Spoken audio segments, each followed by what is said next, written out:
toana maloko te comme prison na Congo. Ayebi ba prison ya mboka na yete. Ceux qui tolobi to kota na devoir de mémoire. To banda ko bimisa ba image à cause à la modèle T. Lelo tozongi lisusu na makambo bazobenga outrage au chef de l'État. Ndeko Antoine tala simazonga moto. To banza mayo banda ekoloba.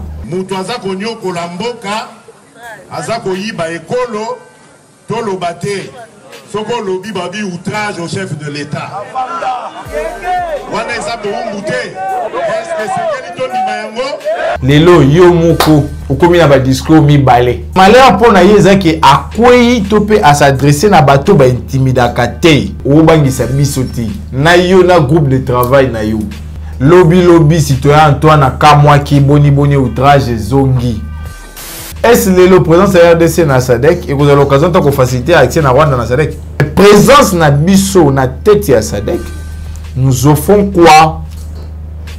Mouko atondolo osala nini kuna?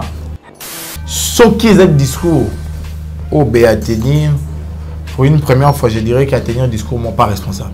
En homme d'État on ne sert pas de personne, on sert la nation. On ne sert pas de personne. Non, aucun moi, ceux qui BA n'a tenir discours. Donc, BA n'a pas tenu un discours responsable. Qui saigne du sang, Jimmy Kiteng. Oh, bah, bobo dans le service. Oh, ça n'a pas partout, il n'y a pas dans le droit de liberté. Voilà. Mais pourquoi lui, il est là et BA est dehors? Mais en réalité, tous les prisonniers doivent bénéficier de la liberté pour raison de santé. Pourquoi votre la santé est s'envenimer? Qui gère qui? Ils sont dans un centre de formation paramilitaire. Il fallait d'abord commencer par ce que nous appelons dans la main une punition de corps. Pourquoi mon Kambina Bango était Déclaration universelle à droit de l'homme et boyi torture. Donc M. Kabou doit être poursuivi pour torture. Étant de débutant, il fallait le fouetter. Et il l'a fait de manière pédagogique, pas avec une mauvaise intention. Et il ne faut pas qu'on prenne ça dans le sens d'un traitement inhumain, non.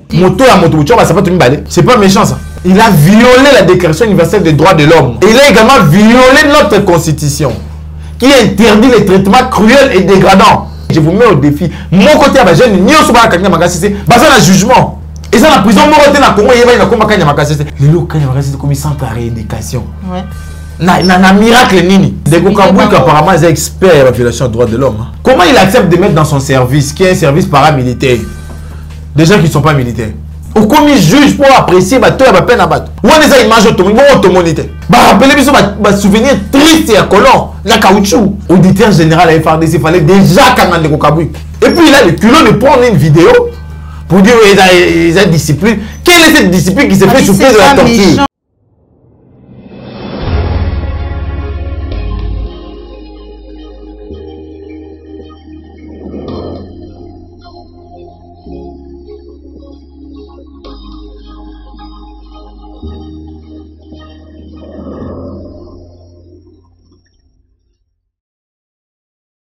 Et si vous avez un banda kuna bino na numéro ya sika ya émission vérité de tous côtés bandeko balandi il y a plus clair télévision la chaîne de vérité mbote na bino et pas union ce soir bino merci na bolingo vous allez renouveler chaque jour on a quatre à la chaîne de vérité voilà pourquoi mokolo molelo maman Joël Kombelongo na équipe nangai tous allez ne sengo ya kuyamba pona bino mwana mboka Jonathan Bwele azali bongo mokambi ya parti politique otobongi pour l'amour du Congo moko ya baila muka et donc on a yé ndete kosona mami batali mboka na biso République démocratique du Congo déjà nangonga et Félix Antoine Tshisekedi azali déjà à Kukamba SADC République démocratique du Congo nini otori kuzela en rapport na bukambi na ye na mutu ya SADC peut-être ko gagner nini on ezali bien autre ko na kati ya émission na biso mokolo mwalelo sans oublier maloba o esili ko bima na monoko ya tata mukambi ya ekolo koloba eti République démocratique du Congo ezali bongo victime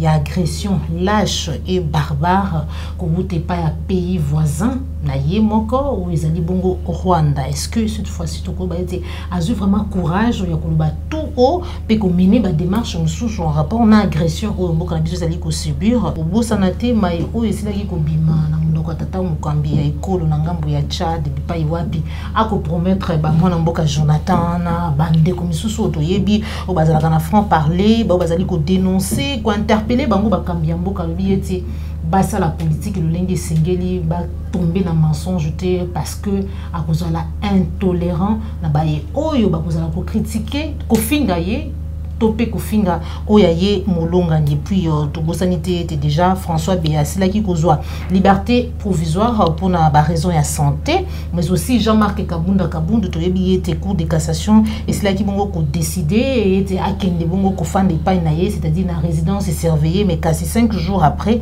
azali toujours na prison centrale ya Makala on ezali mituna oyo to kosola na kati émission na biso ya mokolo mwanelo mwana mboka Jonathan mbote na yo mbote mama Joël mbote na Kongomani banso bazuli bakwa condamnation na ngonga ye mbote na ba abonné na biso to pe na ba téléspectateurs na biso ya Plus Clair Télévision matondo mingi na yo na libako pesi ni ngai kwa kosola ekolo na bana mboka na koliki ete na mabanzo pe makanisi to kobimisa wa ekosunga ekolo pamba te mibumi sato na ndambo eleki bokambia bato loketo bikambia bato ya mabina esungi ekolo te yango isengete to chama kanisi pona ko rappeler bango à l'ordre pour être intérêt à Congo ndezo somi pour ya bijuna elonga ba fête balekisi bango ko bineleki to ngaki te tozale sengo soki ba harmoniser qui situation à peuple to roza d'accord mais bango balingi au be fête balingi au bel oketo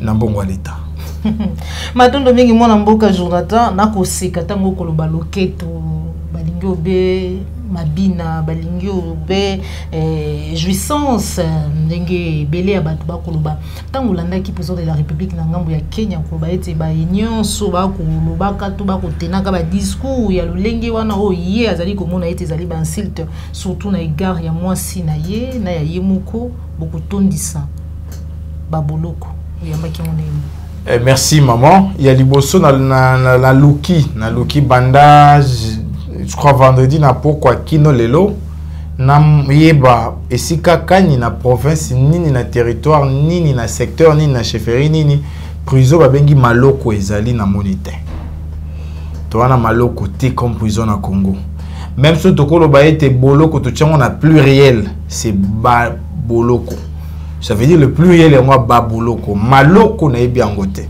to na noter que citoyen Antoine ayebi ba prison ya mboka na yete soki ayeba ke ngalo ba maloko te po maloko na liste ba prison ya mboka ezate ya mi balé faut qu'on rappelle la citoyen Antoine était biso ba etoa na ngambo ya résistance to pona tout ça la politique il y a dénonciation critique analyse et bakisi proposition pambate politique au bango basala qui dans le passé il y a ma finga il y a une imputation dommageable, il y a une qualification sans preuve. Biso to kosala yango te.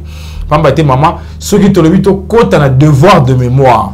To banda ko bimisa ba image à cause à la modèle T. Il y a conseiller biso na matière ya critique na analyse. Mais biso to pona, le on entend mon matin m'a dit tout ça la politique constructive. Politique constructive na ba analyse na ba réflexion na biso. Mais déclaration na ya koloba eta cause à l'intolérant. Biso to considérons comme acte intimidatrice.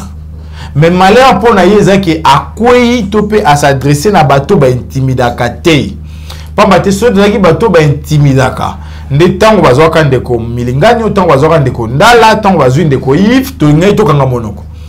Mais tango bazwi ba ndeko wana et si c'était la biso lisusu engagement plus que jamais déterminé ya ko bundela Congo ba bakanisa ki ete obebi lengende ba telemaka ba se trompa ki lelo to na maman il y a plus de 70 ans bo ba ko benga kiba vite maman Maria Telemi to na ba bilenge ba ndima pona bango ba kende intérêt ya ekolo.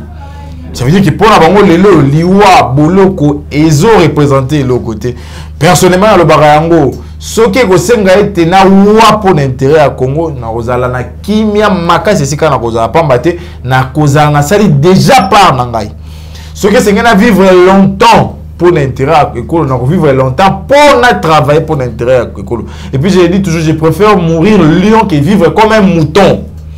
Mouton ezao ba ko benne na patou mais lion il s'assume, il s'affirme là où il est. Et c'est ça le combat que nous menons. Et puis les kamba ba boloko maman. Ils ont servi na nini pour na bokambi. Autant de sabolo comme ça incapable de rouler sabatoire. Attention nité.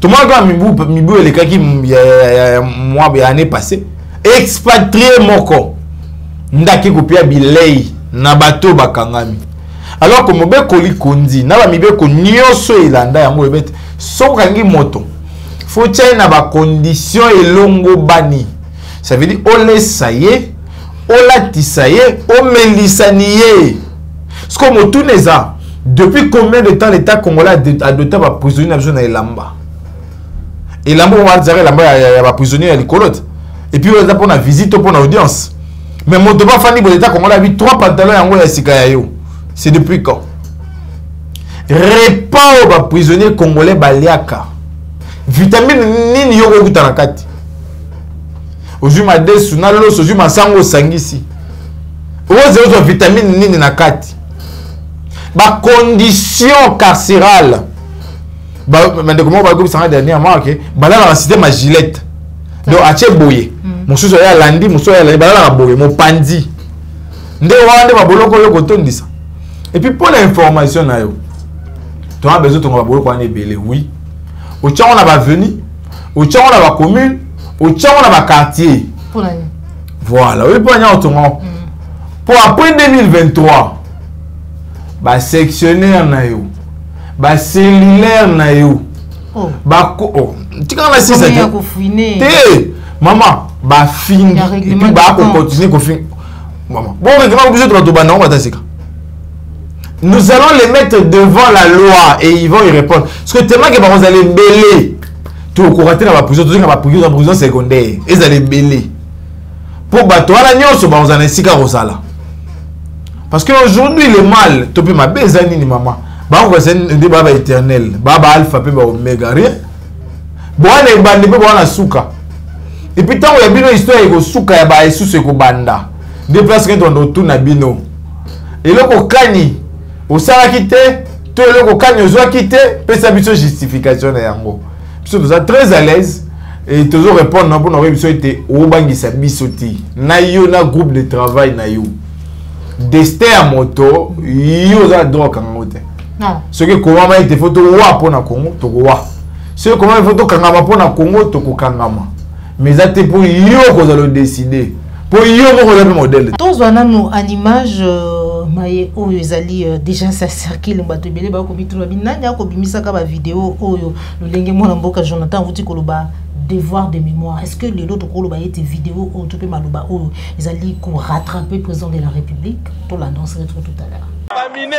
Et loko ezali ko sala. Les loto zongi lisusu na makambo bazobenga outrage au chef de l'État. Mutu aza konyo kolamboka aza koyiba ekolo tolo bate. Soko lobi babi outrage au chef de l'État. Wana eza boumbuté. Est-ce que c'est quel ton dimayango? Voilà un commentaire par rapport à la vidéo. Merci vraiment. Nengaina c'est kamoke. Obabaka menté, il restera toujours un. Les lots kobeta l'isolé à outrage na offense à l'égard de la première institution ya mboka. Lobby citoyen Antoine Akamwa qui boni outrage zongi. Pas maté eza ba mbeba o esengaka institution wana ndefunda. Ele komi be molongani hein. Ya ona koloba te po funda te molongani aza au conseil na ba outrage te. Ba ko outrage moi ça mokonzi te. Ba ko imputer ne ba biloko. Outrage ba ko benga outrage. Le lot ko ba ete ye moko ko sala ba plainte belé. Pour funda ba tonyo sona pour na outrage. Pour na offense. Pour ya lingi ba critiquer été. Ya lingi ba lobela été. Heureusement image ezali. Ndeko Antoine tala simazonga moto. Tala simazonga moto banza mayo bandai koloba. Banza mayenyoso yo bandai kobundela. Lelo yo moko. Ukomi na ba discours mi balé. Lelo komo rotondisa maloko. Tondisa maloko. Nakotanga Ndekori Kivwemba Lobi était comme opposant, il s'opposait à l'infraction avec outrage au chef de l'État. Une fois au pouvoir, les fils de l'opposant historique utilisent cette infraction pour neutraliser ses adversaires politiques. Et que ça l'a passé. Les fois bino na bazouzi na la police pour être balande la kao nyonso bango ba estimer selon ye tezali mafinga pour être bacha bino maboko. Na lobarango maman, la justice politiquement orientée na Congo mosana bango ezanini ko exécuter ba ordre ba politique. Nan na mona tengai. Moteur au kamba secteur à justice aboya ba exécuter décision à justice lettre pour Vundor. Et c'est normal. Décision bazui na combo il y a 80 millions d'habitants. Motoma va vite pour exécuter en moté. Mbali boso na mona na magistrature le moto mata grade moto quitter na na grade. A outi cour constitutionnel azongi beaucoup conseil d'état. Azongi beaucoup de cassation. Na mona ti. Mbali boso na mona moto va investir. A moto mosusu moto peut réannuler moto mosusu. Mbali boso na mona eti ba ko nommer moto awa. Et à Congo moto asu na bon moto ba nommer de que pas ordonnance pas. Et c'est normal, c'est sérieux. Yango so donc le bas. Politique na justice oui. Mais la justice doit rester indépendante. Bah juge wana lelo beaucoup exécuté ba ordre, ba magistrat wana beaucoup exécuté ba ordre. Oui, c'est bien bon. Mais demain après demain, ils seront plus là. Mais vous aurez votre serment à être protégé. Est-ce que vous allez mettre de côté pour que vous serment la bino pour nous satisfaire moto? Tala ndengeni ni golf avec ça les rare ko ta pas moto na 4 heures. Il colla ko sur l'orientation politique. Golf a bossa ni de bazora moto ba fundi te ba keni pas moto a fundi. A bossa ni yango. Likola politique a memi ye. Golf a bossa ni était dossier dans le dossier de la procureur à quoi apprécier té. Il y a le bitena apprécier na tiki. Donc la réalité c'est celle-là. Tondimi na biso to yebi que bon travailler bongo. Eh mais sincèrement bon ça va prison peu après pouvoir na bino.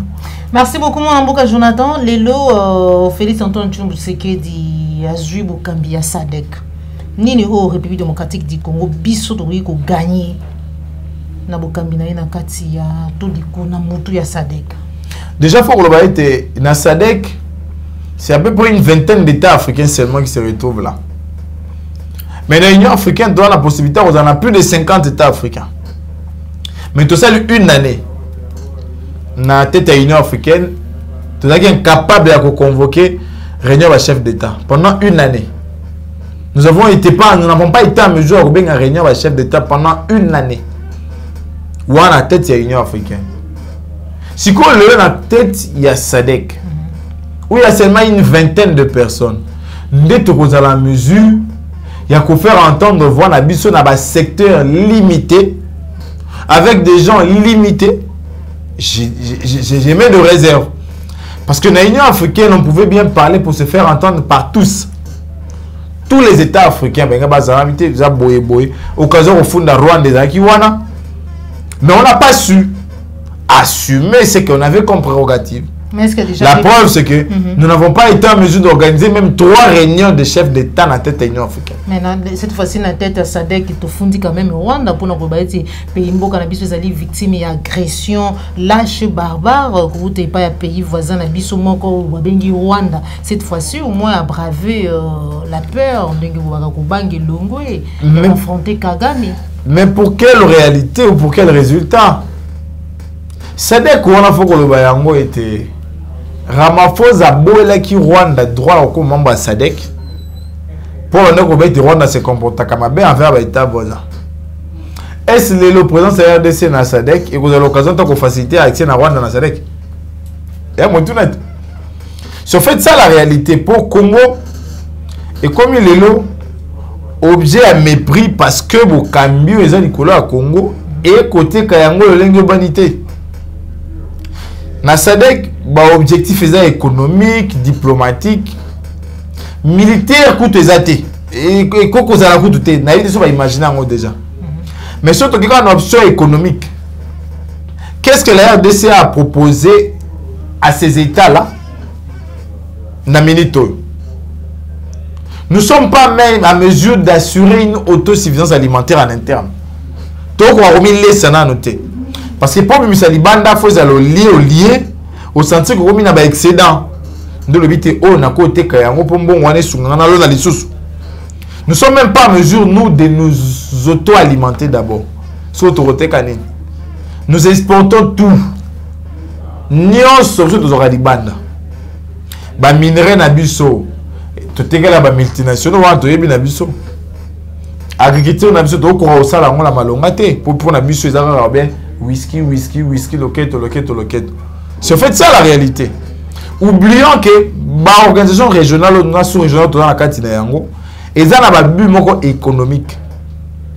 Et il faudrait travailler de manière à ce que du point de vue économique, nous soyons traités de manière égalité. Ils ont un jumeau dans la publicité ou Mali. Vous voyez Mali. J'ai d'autres Mali, Zoya, Ngana Nsomba Yango. Ton ensemble est fout à TVA et fout il doit nayer. Ils ont $8 la pièce. Si quoi Yangai Jinin était comme Mali. Yanga Jinin. Nana Baizina Maya à 40. Tchad n'a pas Maya, Maya Nini a comment était comme Tchad. C'est en fait ça le problème. Nous sommes déjà pas en mesure de nous autosuffire.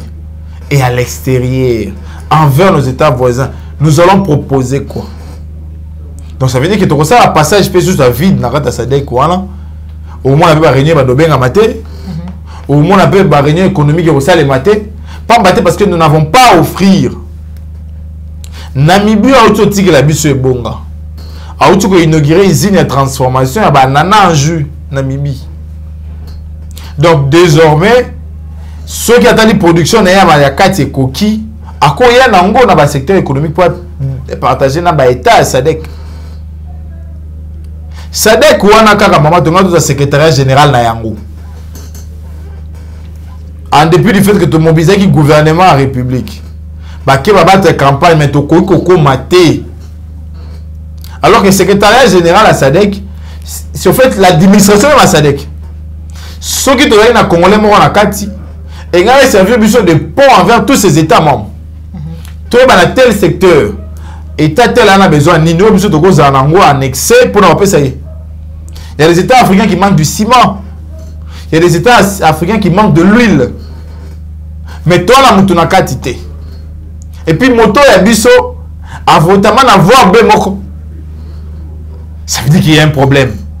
Il y a un problème d'organisation. Il y a un problème de préparation. Il y a un problème de conscience. Conscience, oui, c'est biso teto que na SADC. Oh, président, c'est la rotative. Faut le bayango, ils ont cadoté, diplomatie magissante. Topé, grâce à l'effort, il y a Moukoua Tondoloté. Et ça parce que, et comment Maki Bongo, en 2022, après Namibie, RDC n'est qu'aux oies. Si on peut bien dire après RDC, il y a comme hôtel. C'est grâce à ça. Mais présence na biso na tête ya SADC, nous offrons quoi? Moukoua Tondolo, ça la nini kuna. Si on fait ça la réalité, et puis wana va congolais va le bangote. Bon, regarde, toi un SADC, oui. Mais pour quel résultat? Oui, pour quel entente? Attendons voir. Hein. Tout à l'heure. Tout à l'heure, attendons voir la Union africaine. 12 mois ici, les gars, pas. Attends, réunion, j'ai été bien. Attends, par vidéoconférence, c'est bien. Attendons voir. On attend voir, maman Joël. On attend voir. Merci beaucoup. On attend voir. Mokambi ya Sikana Mutu ya Kenya. Au Kenya Takei, William Ayei. Tous les lignes na politique na l'État voisin. Est-ce qu'il y aura quand même une bonne manière de faire des choses différemment au Kenyatta? Maman Foko était déjà presse ya mboka na ye. C'est le monsieur de l'inattendu. Donc ye billetté. Na un langage plus simple, il n'est pas contrôlé. Oh, notre côté qu'on a la beauté. C'est un monsieur qui méprise les Congolais. C'est celui-là qui nous a traité de danseurs. Et il a même dit que nous ne savons rien, nous ne savons faire rien d'autre que la danse. Est-ce que les Congolais aujourd'hui n'avaient pas droit aux excuses de l'opposant à Kenya qu'on appelait Ruto. RDC ata moté à part le gouvernement, ata moté. Si vous le moto a commis Mukonzi. Bon dépendant na ye na ba avion na ye awa. Kenya wezi sala kao yenda sungaka biso ko ke libanda ya mboka na libanda ya Afrique na Afrique. Donc biso toza obligé à retravailler na ye. Maintenant na ina moto alinga biso de. Pour ce que voyager par avion na ye nyoso azongisi toza ngi ko voyager. Si on fait ça la réalité plus la Congolais va ça là ba côté chômage. C'est déjà là le problème. Et de deux, la politique n'a le but faut maintenir les bons voisinages dans l'État voisin. Mais bon voisinage, ils ont un rapport à un respect mutuel. Ils ont un respect à l'État voisin. Pour maintenir bon voisinage, on a un parce que le bon voisinage est fondé sur le respect. Je te respecte, tu me respectes et on marche ensemble. Maintenant, il y a respect à bisoté. Bon voisinage, la bisoté est concité na nini. C'est pas tout le la RDC doit sincèrement et de manière autonome, avant toute négociation ou tout échange, demander à ces messieurs de retirer ce qu'il avait dit quand il était opposant. Pourquoi? Parce que sur l'indika bateau va soutenir à Tondolo. Bako ya na père babino c'est notre frère, c'est notre ami. Alors que frère ami na biso a bien biso ba danser. Alors que moi ici je sais que j'ai des intellectuels et j'ai des travailleurs. Mais le vite bango ba linga mabina, ba linga loquette le wangeleka. To boyi na biso te. Mais faut retirer yango. Et dans des états sérieux, dans des états responsables. Et nous allons aller bosser à Kosenganaye. Tant que l'élection est bien qu'ils en ont provisoire, il faut qu'on peut confirmer. Mais je crois que ça va être ça. En lieu pas ça va communiquer à félicitations, non. Et je pense que la condition mon corps préalable pour la métier à la relation à Bissona Yenan. Tout le monde c'est mon quoi attendre le pas au salon. Il y a un tout na maman.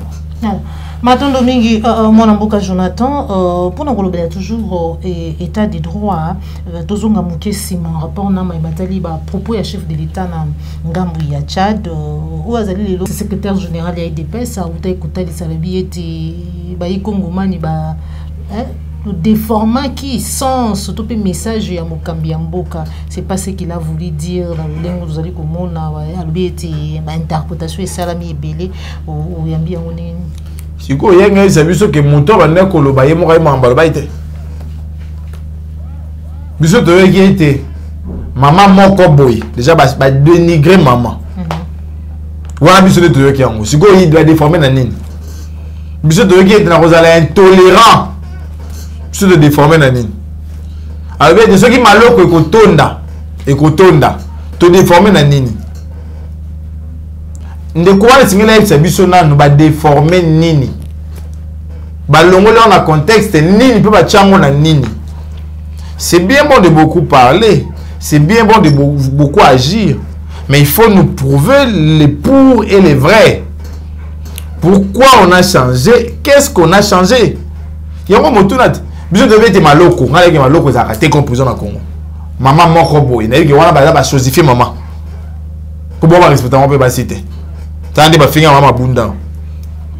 on fait ça la réalité, si on va être déformé, il y a des gens qui déformé na nini. Biso to ko yebisa bino na bande le so na lobaki.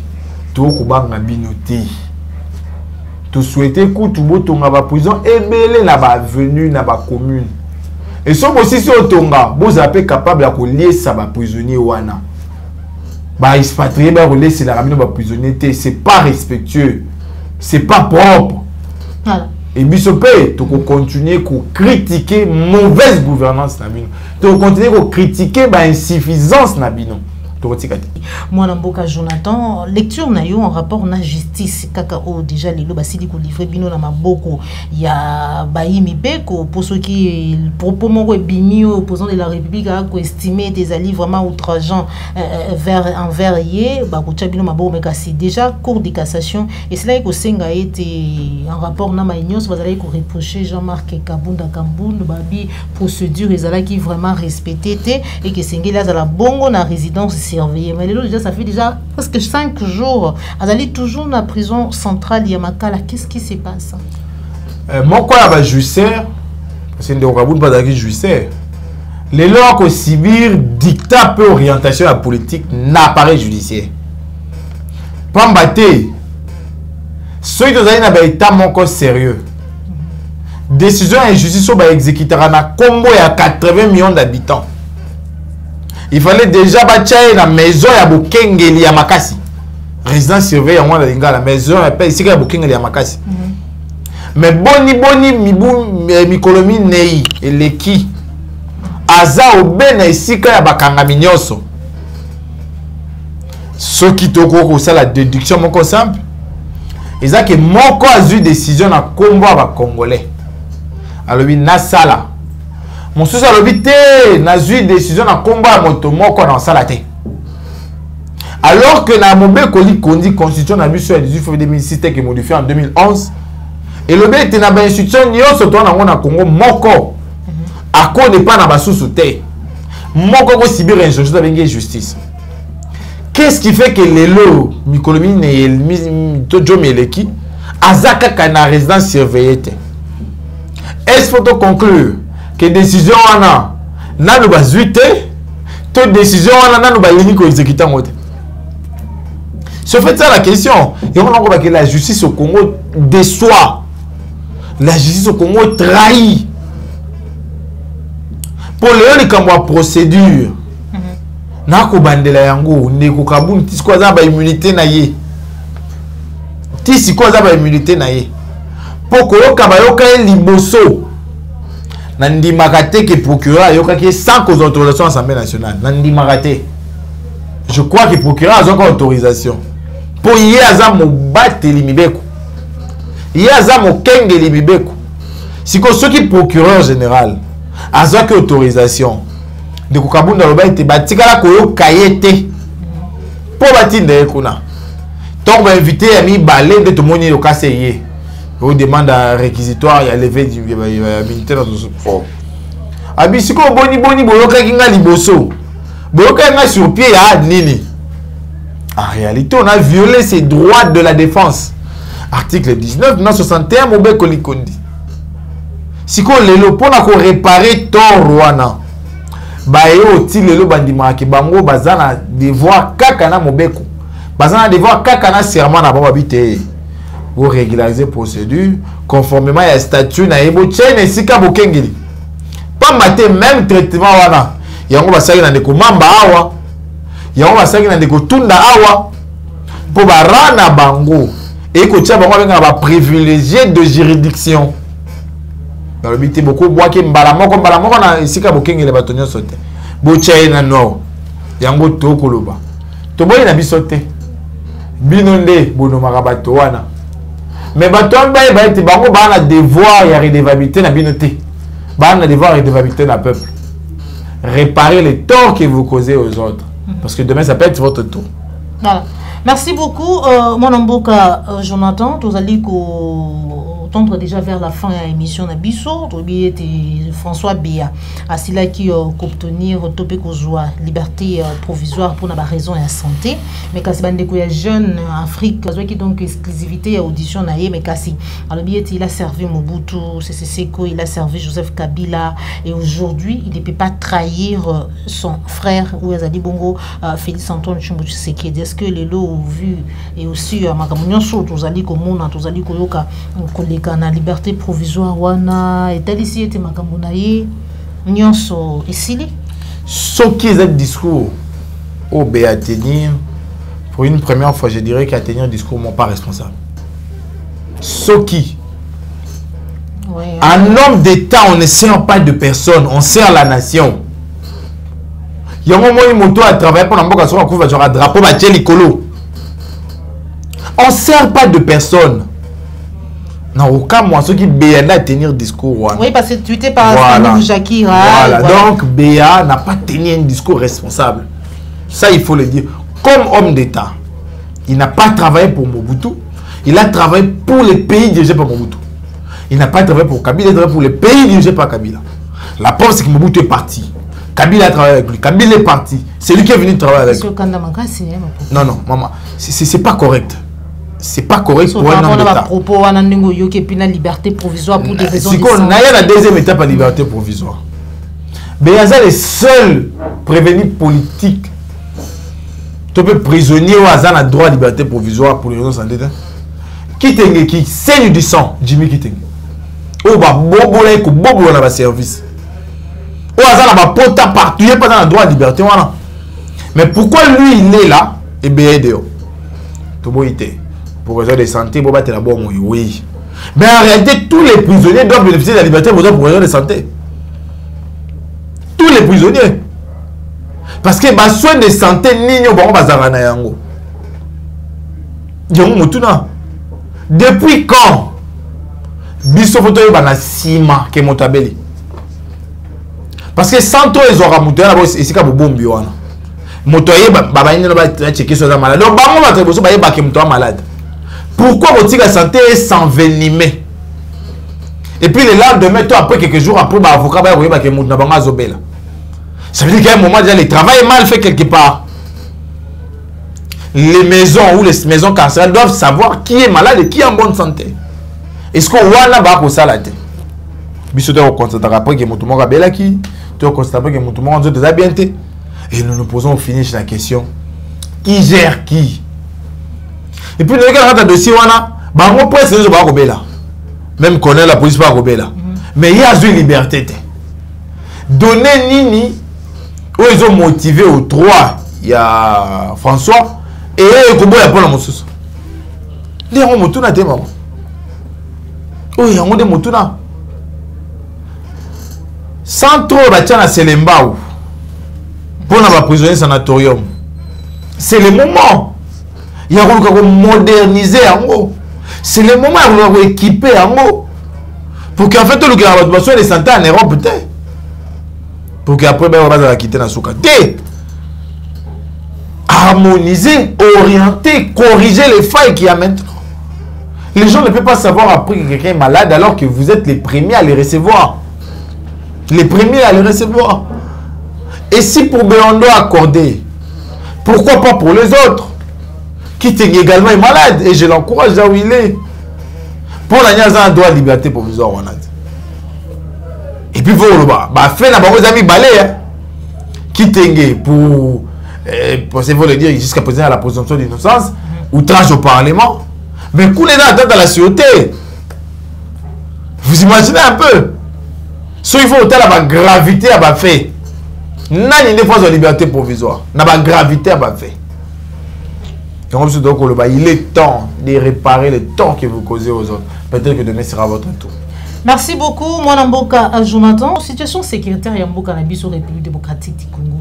Toyebi ete kino lelo Bunagana toujours sous contrôle ya bayi M23 mais kasi koyoka ete bayi M23 basila ki bongo ko saboter o ezali bongo ouvrage o ezali utile o ezali ko servir na ko pesa éclairage public to pe électricité na habitants ya Nord Kivu.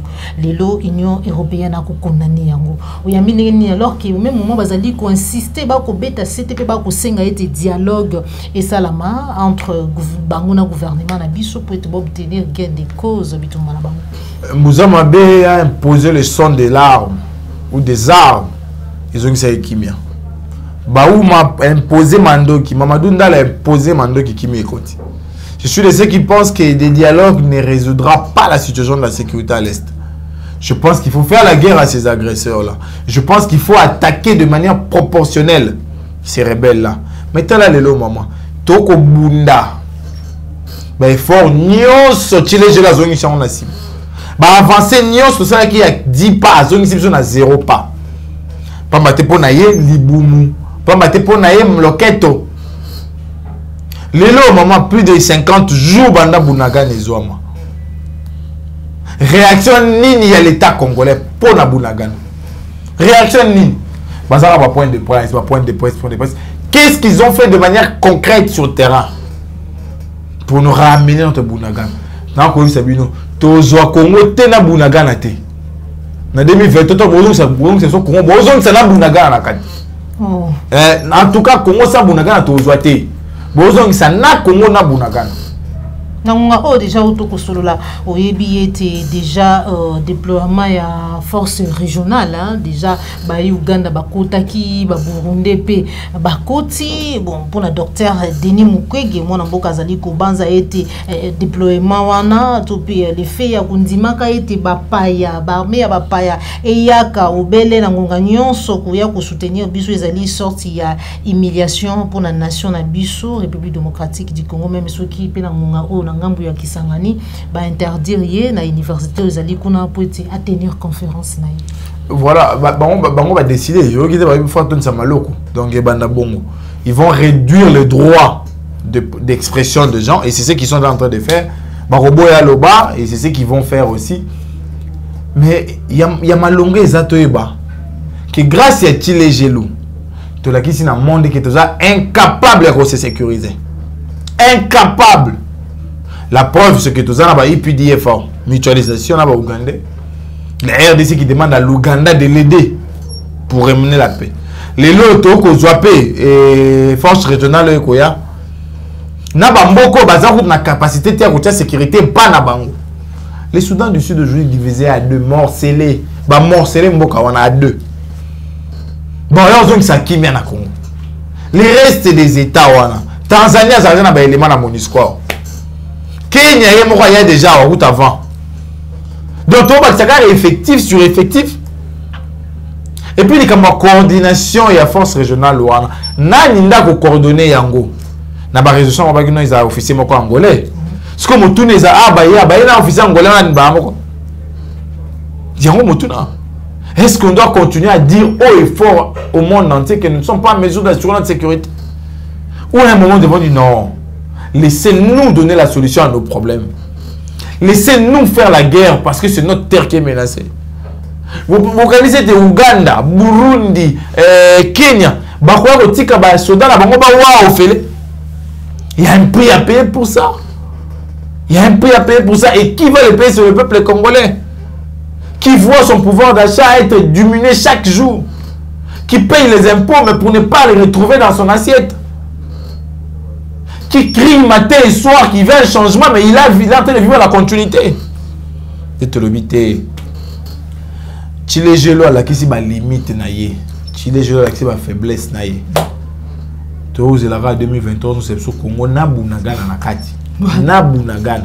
Congo na Bunagana na kati.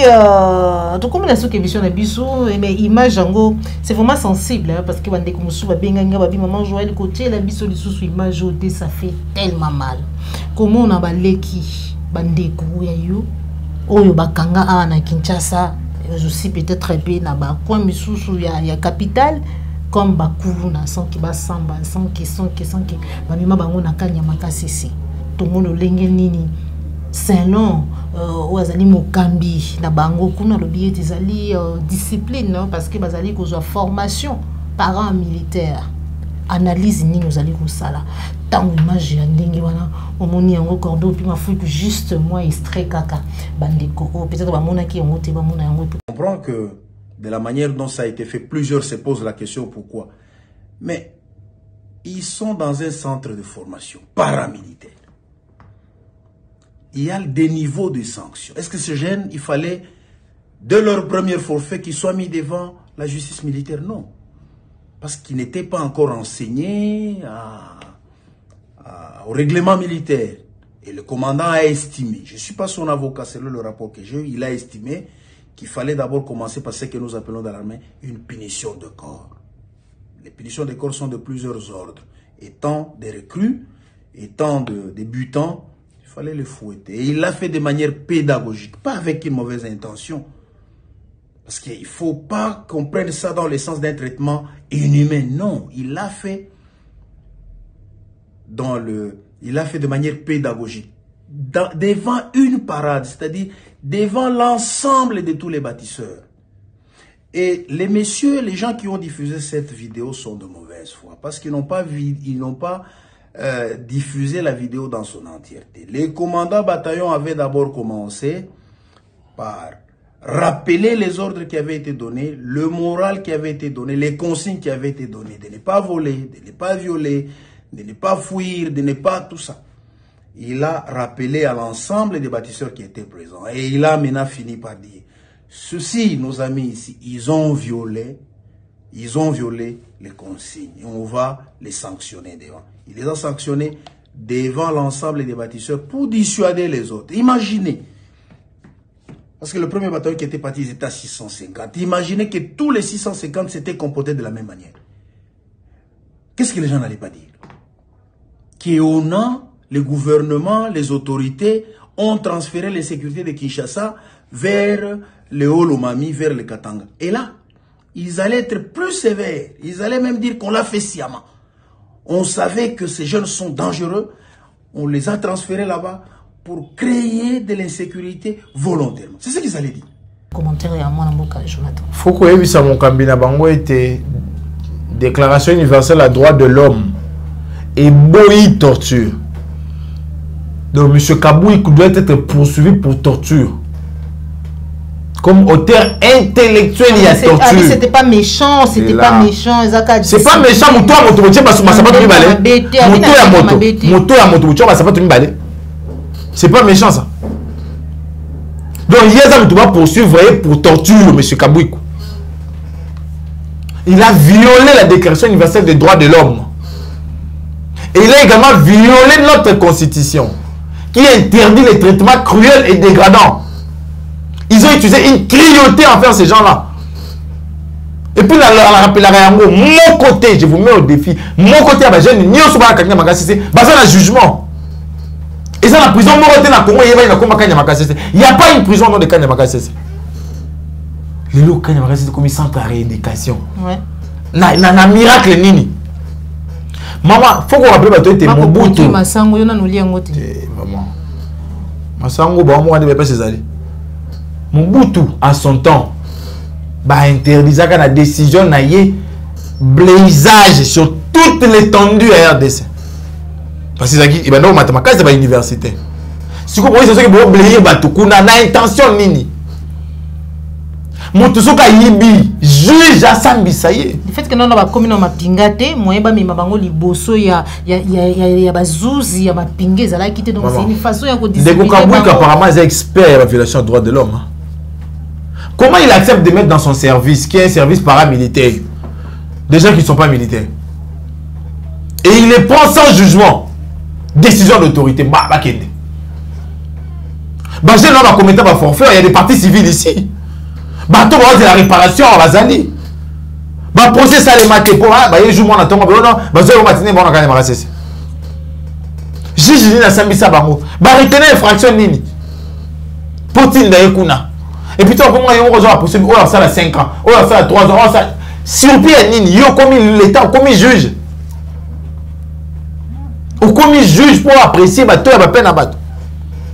To l'obité ça n'est de trop. Et puis, ONG wana, il y a Chile Gelé le baté. Quand on a torturé, qui t'engue, ONG wana Chile Gelé le baté. Ce sont des compatriotes congolais qui aujourd'hui sont en train de subir la torture. Où on les a images automonité. Bon automonité. Ceux qui vont commencer à monter, ils vont monter, tu vas en colonie balé. Okuna ko beta, fi mondira ko beta nyama. Rappelez biso ba souvenir triste ya colon na caoutchouc.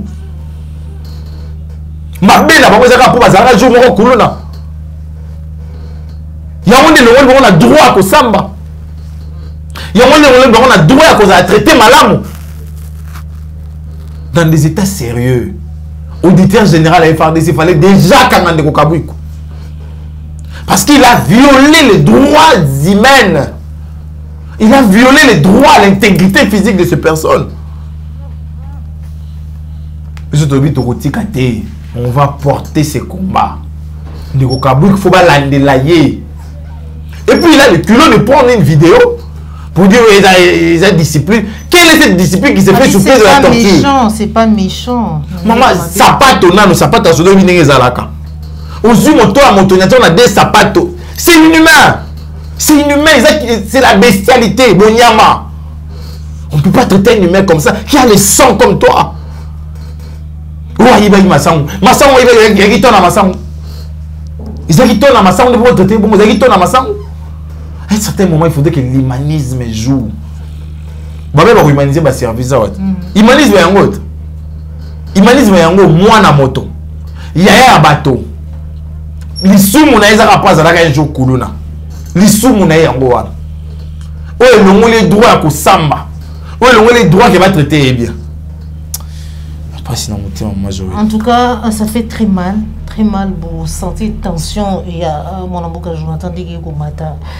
Comme on a une image, il y a vraiment pas si on a mon émission na sala qui na mon amboka na buluju bele bobenga ki maman Joël Kombe image wana ko balancer yango sous-souté kutia yango de sous-souté parce que ezali ko sala pasi mingi na motema nde tuche litono na émission na biso ya mokolo malelo bozala ki bele ba besoin ki libaku ya kolanda biso mokolo malelo mais kasi ya moto ka bonana mwana mboka Jonathan na plateau na biso ya émission vérité de tout côté na ko pesa matondo mingi na ba union so vous allez ko soutenir Plus Clair Télévision la chaîne de vérité que maman Joël Kombe de près ou de loin matondo mingi na maman Bernadette en tout cas ça me va trop au cœur merci maman Papa Laurent Bongonza, Dominique Sanal, Papa Simon Bioko, Jean-Bébé West et puis Christian Bopati.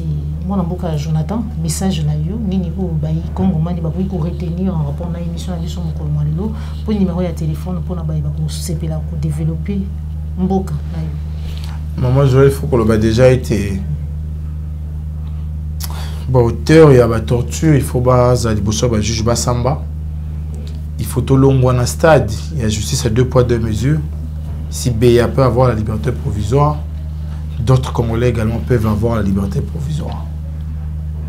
Et présence la sur la tête à Sadek, rien n'est de bon à attendre parce que nous ne sommes pas encore à mesure d'offrir quelque chose aux nations africaines et nous ne sommes pas assez courageux pour nous affirmer.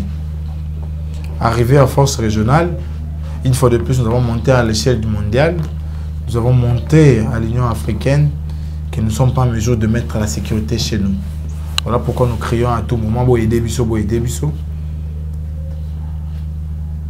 Et de quoi okanisa ete koloba ete akokangisa bato eza moyen kobangisa bato po akanga monoko nde koyeba ke tozala kobenga nde tozala bamilimu ya yango so ya biso te toza prêt kosala olobi okosala nakoencourage mpe docteur Denis Mukwege bien que ba acte à représailles et bandi va bien tenir sous conférence té il faut bana bana congé et sécurité pesant qui s'engalité mais va bien tenir conférence donc ba boyine mongongo na yeyoka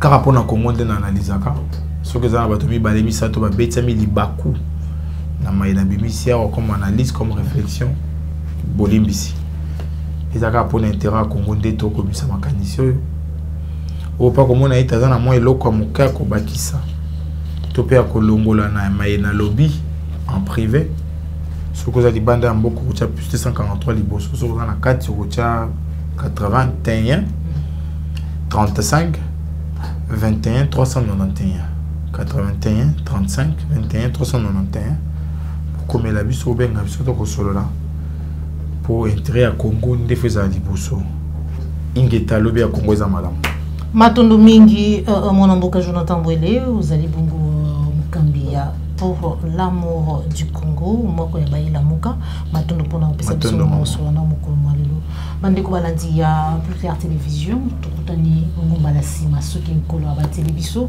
ko sepela ki na émission like soki zali mbala liboso landa biso ko bosana te ko s'abonner na kati ya Plus Clair Télévision, cliquer na cloche ya notification pour être aux anga vidéo ya sika.